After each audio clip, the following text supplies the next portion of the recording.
आज आपण पाहणार आहोत पनीर दम बिर्याणी। त्याच्यासाठी मी तांदूळ शिजवून घेतले आहे।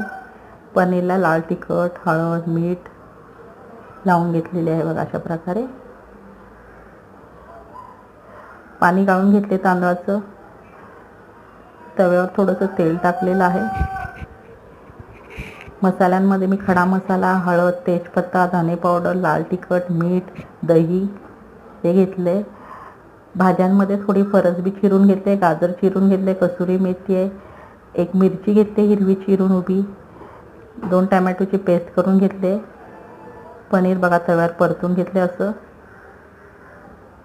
एका भांड्यात मी खडा मसाला, तेजपत्ता, जिरं, खडा मसाला टाकलेला आहे। हळद टाकायची आहे, लाल तिखट, धने पावडर,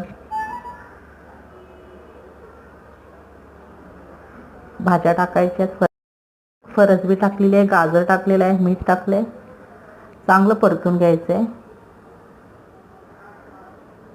टोमॅटोची पेस्ट टाकायची आहे। झाकण ठेवून भाज्या शिजवून घ्यायच्या। तरी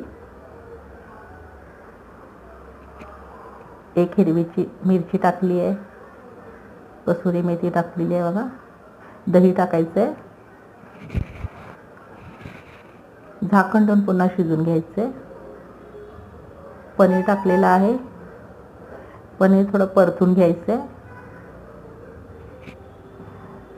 आता जो आपण वाफवलेला शिजवून घेतलेला तांदूळ आहे तो टाकायचा आहे। असं चांगला पसरून घ्यायचं आहे।